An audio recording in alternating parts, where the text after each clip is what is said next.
Hello YouTube, Cameron here. I'm back with my first good item. It's a Hazy's cordial. Or Hazy's. Nice. And it's from Missouri. Cat Harmon Chemical Co. Nice. I got just got a piece of what looks like some sort of ironstone china. Not bad, but not great. Just a little cup.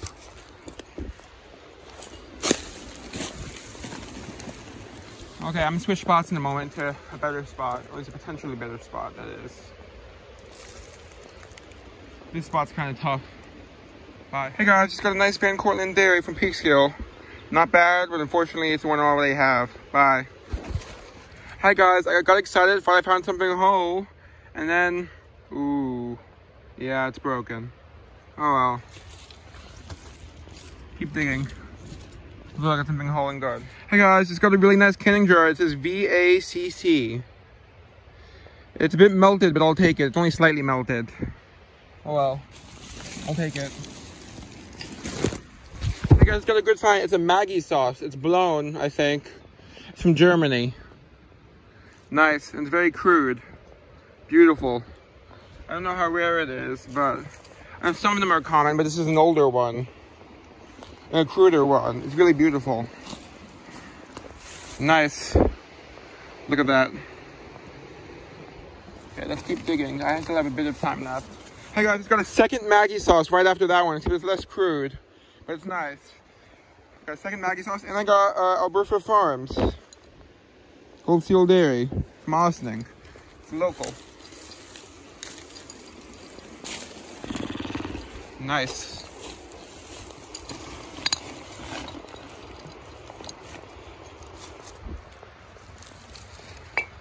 Okay, let's keep digging.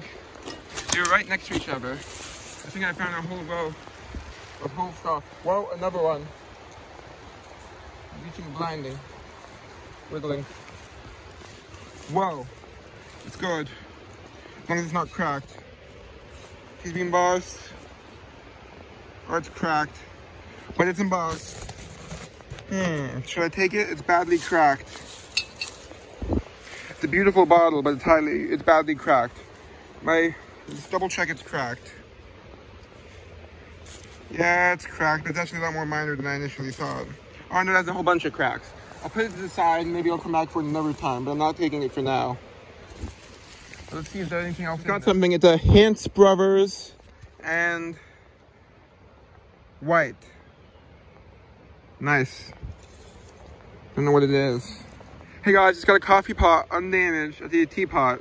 Whoa, nice. I got this little thing. Bye. Hey guys, look what I just pulled out. Farr's Gray Hair Restorer, Boston, Mass. Yay. Look at that, that's nice. That's real nice. I'll come back to this spot in a moment. I'm near the top of the dump. You know, I'm like at the end of the dump, basically. I'm gonna go put this away and I'm gonna bring my bags up. Alright, it looks like it might have original contents. Look at that. Farr's Gray Hair Restorer. It does not seem to have any bruises or cracks. That's an old one, from Natro probably. Sliding down the hill to get my bag, which I'm gonna pack up and then move up here. Bye. Hey guys, this is a second Gray Hair Restorer, seconds later. I mean, not seconds later, I would say about 15-20 minutes later. I don't know why I said seconds. But look at that. Nice. I'll be back. I'm leaving soon. So I'm pretty much out of energy. Hello YouTube, Cameron here. I'm on my way out. I don't know why I say hello YouTube that much. I used to only say that in the intro, but for some reason I got in such in the habit that I say it in multiple clips after that. Huh. So now I'm waiting to be picked up. I'm done for the day. Unfortunately, I inhaled a bit of dust, but I'll be okay. I keep the dust inhalation is part of why I can't dig that frequently. I can dig it most once a week. Even then, I can only go to this dump probably like once every few weeks. It's very dusty. Anyway, it was very successful. I got 2 of those Gray Hair Restorers. And I got 2 Maggi sauces. I got that teapot. I got that ironstone container. And I'm not sure what else. And I got the 2 Van Cortlandt dairies, both of which it's a double, but it might be in better condition than the one I have at home. I'll be back with the review. Hey guys, quick shout out to Traveling Bottle Digger since I happen to be watching his videos while I clean my finds. You know, I am several months behind.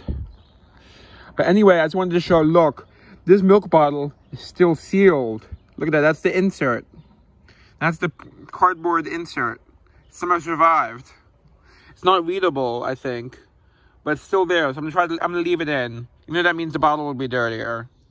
Nice. It still has the original insert from the 1920s. 1925 to be exact, I think. From reading the date code. That's, 1929.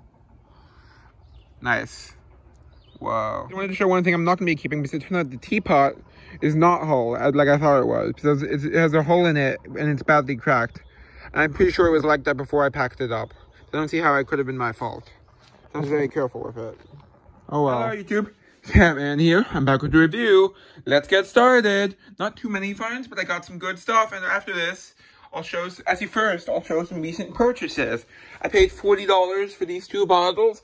If you want to proportion it according to value, I paid $30 for one and $10 for the other. Yep, they're both real nice. These are both Croton bottles, and they were both found in the walls of a house by the father of the person that got it from. And considering her age, they had to be found at least 40 years ago, probably more. So this is the first one, A.S. Purdy, Croton on Hudson, probably dates the 1920s. And since he was in a wall, it has an original insert. Look at that. Unfortunately, the insert is not like a custom one. It's a generic one, but that's okay, because it's definitely original. I trust her.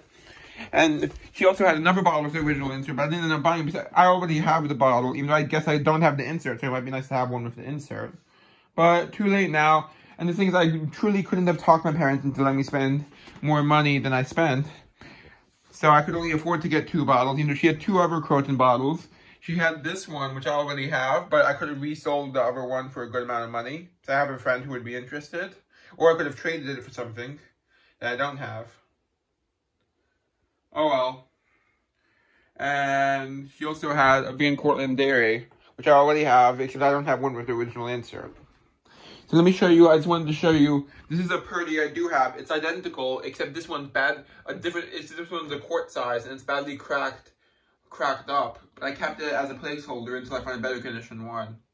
Which I still will do, because it's a different size. This one's pint size, and that one's quart size. And then, this is the better one. And it's worth more than I paid, but I paid as much as I could talk my parents into, because I wanted to give a reasonable price. It needs a bit of cleaning, because it has a bit of smudge on it from someone touching it with dirty fingers. Which is okay, it will come off. And it still has the original cork, and you can tell by the condition of the cork that it was not dug. It has a little bit of staining inside. It's a James E. Degnan. I don't have this size. As you can see, I have the pint size. Same design though, pretty much. It's a slightly different design, but it's only because it's a different size. It's the same glassmaker, which is Branch in Poughkeepsie. And that's about early 1900s, pre-1914. It's not turning purple, but I think it could if I left it in the sun. And based on that it's blown and such.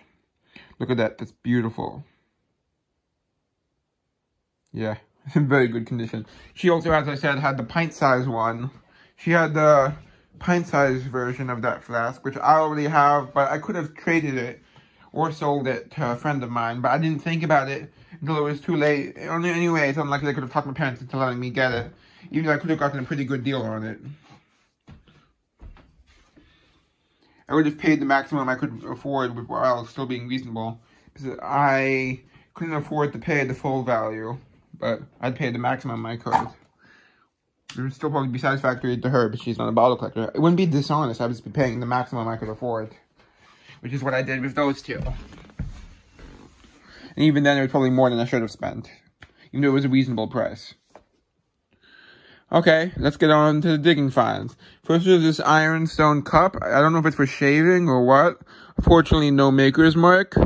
But I first thought it was a teacup missing the handle when I first found it. But fortunately, I was smart enough to check because I didn't see where the handle would have gone. And it would not have had a handle. So it's completely whole, that means. Has some bad staining, but other than that, it's in good condition. I mean, it may have a minor crack somewhere in here I remember seeing. But that's normal for pottery of this age. It does have a little design around the ridge. You know, you can't see it that well. There's a little bit of a line around the ridge. Would be cool if it had like, oh, there's a whole bunch of lines. I couldn't see it at first. Like you can see right here. The glaze kind of covers it up. You can see there's a whole bunch of lines there. It'd be cool if there was a logo on it. There's a whole bunch of lines going all around it. I didn't notice that at first. And there's a little error in the glaze here. There's a spot where the glaze is missing. Look at that. Get it to focus. Yeah. Don't know how old it is, but I'll save it for now. Who knows? There was some pottery made locally, which I don't think this is, but I have no way of knowing.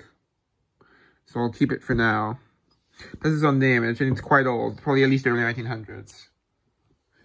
Then there's this, which is the double, but it may or may not be better condition than the one I already have. I'll have to do a direct comparison. I think it's equal condition, but it's more dirtier. It's more stained. But in terms of chips and cracks, it's equal. And wear, it's equal condition. It's an Alberta farm from Goldfield Dairy, Ossining. I have two different makers for this. There's F. Raycraft, and there's the older one, which I believe it's older, called A.A. Ainsworth, which I'll show. Which I dug at the Gloria Swanson dump. As you can see right there. It's an unusual one. It's probably not milk. It's some other product. But it's the same farm. It's just a different owner. An earlier owner, I believe. And then I also have the Gold Seal Dairy, which is also Alberta. Which is different. Also 1920s. This one's earlier 20s probably, though. Then, let's see. Then there's this, which is a medicine. It's meant to be an appetite stimulant. It's called Hey G's Cordial. And these are all, and that's 1920s. It's from Cat Harmon Chemical Co. Cat Harmon, I think is actually correct. St. Louis, Missouri. Nice. Then I got two of these Van Cortlandt Dairy.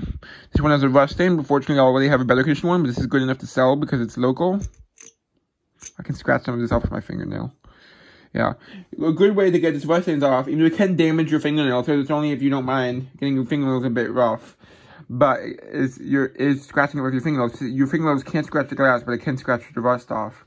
Then there's this one, which has the original insert. But I think the insert, yep, is falling out. I have to be very careful with it. It's very delicate. It had the original insert still inside, as you can see. Someone's at the door. That's my parents. You just have to deal with the background. But the original insert was still inside, and there's a whole bunch of stuff inside, but I never took the insert out. So now that the insert fell out, which I will put back in, I'm going to clean the bottle first, though. So I will clean this better, and then we'll see how the condition is. It's also about late 20s. Yeah. Van Cortlandt Dairy, Peace Corps, New York. I have a whole bunch of variations of that. I'm not going to bother showing them now, because I've shown them in previous videos. Then I got two Maggi sauces, but one seems to be much older than the other. I'll start with the newer one first. This is about 1920s. It is machine made. This is a German sauce. I forget. It's a German sauce. I'm sorry for all the background noise. It's my parents, but they have someone coming over to look at the deck. You just have to ignore it. It's annoying to me too. So it's a Maggi sauce, which is from Germany. Nice, but very stained up. I may be able to clean it up a bit better, but not much. Then this one, which is much earlier, it is blown, and it's much cruder. Look at this texture on it. I don't know if you can see how it has like those circles and stuff. And how it's all whittled. It's very whittled. And this one has the number... This one just says Maggi all around it. But this, and the number 5, which is the size number, if I'm not mistaken.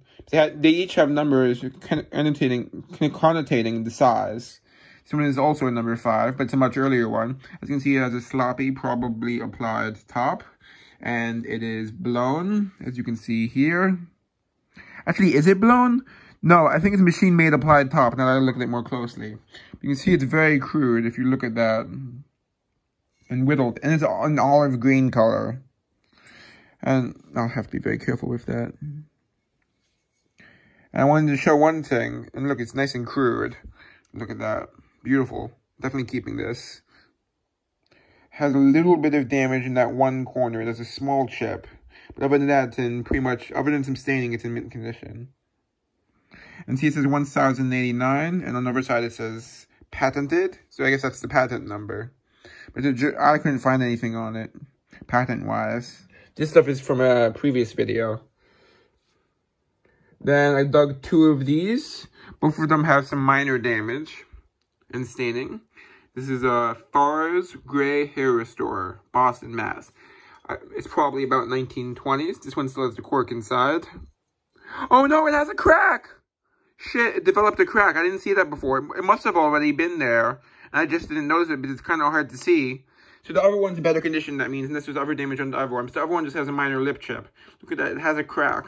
Hopefully it's still good enough to sell. Oh well. Shit. So disappointing because I thought this was my best find of the trip.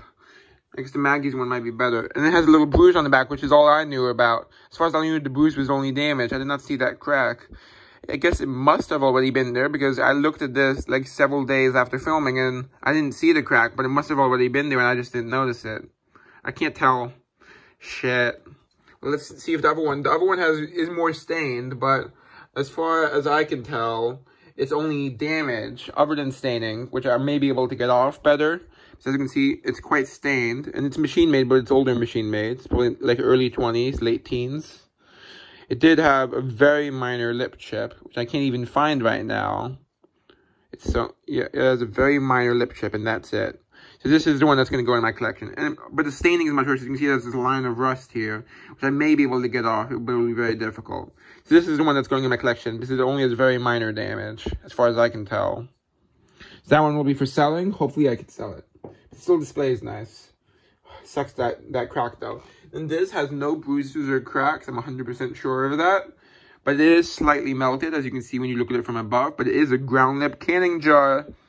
And it's from France. At least according to my research. Yep. You can see it's a nice ground lip. It's a it's a G. Vag & Co. Or I guess it would be Compagnie, or how we pronounce it in French. It's a French company. It's a little canning jar. Ground lip. Nice. Even with the little bit of warping from melting, since it has no chips or cracks or bruises, I'll keep it anyway, because it's a nice jar. Couldn't find another one online, so it must be at least not common. I can't guarantee it's rare, because sometimes, just because you can't find it online doesn't mean it's rare. It just means it's not common. So I don't know how good it is. It has a little bit of melting, but no bruises or chips or cracks. And some staining too, but that doesn't bother me too much. And it is ground lip, so I will be keeping that. Nice. And that's from France. I found one other one online. It's a larger size one from the 1960s, but this one's at the newest. Well, since it's ground lip, it's got to be pre-1920s. I'm not sure exactly when. 1910s at the newest. I don't know when they last did ground lip canning jars, so I can't say. But I'd say at 1910s it's the newest. And two more items. First is this, which I believe to be a can or bottle opener. I'm not sure. I think it's a bottle opener, but I could be wrong. Let me know what you know. I am going to treat it with some chemicals, which are minimally invasive, because I do believe it says something on the handle, like in advertising, possibly. And it really has no value unless I do clean it off, so I can see what it says. It's too crusty for me to see, but I could see something that looked like letters when it was wet. So I will very carefully clean this up. Probably, I'd recommend something like this, lemon juice for like half an hour at a time per session. Because you don't want to overdo it. Because if you overdo it, it can do damage. But if you do the right amount, it can be very helpful. But don't use vinegar for something like this, because that will just dissolve the metal. Vinegar is only really good for like the crusty iron stuff. And even then, it's not the best choice. The best choice would be electrolysis. But I am not capable of doing electrolysis, because I still can't figure it out, how to set it up. I really need someone who knows how to do it, set it up with me in person. But until then, I wouldn't use vinegar on something unless it literally has pretty much no value unless you use the vinegar. Because like this has no value, but if I clean it up to see what it says, it may have some value. To me. Not necessarily monetarily. I'm not talking about money necessarily. Just, if I could see what it said, that would make it much more special to me, probably. It's presuming I'm right and it does say something, which I'm not sure of. And last item is this 1920s Hantz Brothers in White. That is a medicine bottle. There's several products it could have been, so I do not know exactly what product it was. It's from Philadelphia. However you want to pronounce it. And that's all. Hope you enjoyed. Bye. Thank you for watching. Time to, unfortunately, crack the way out of this video. Oh, I didn't notice that crack until I was filming.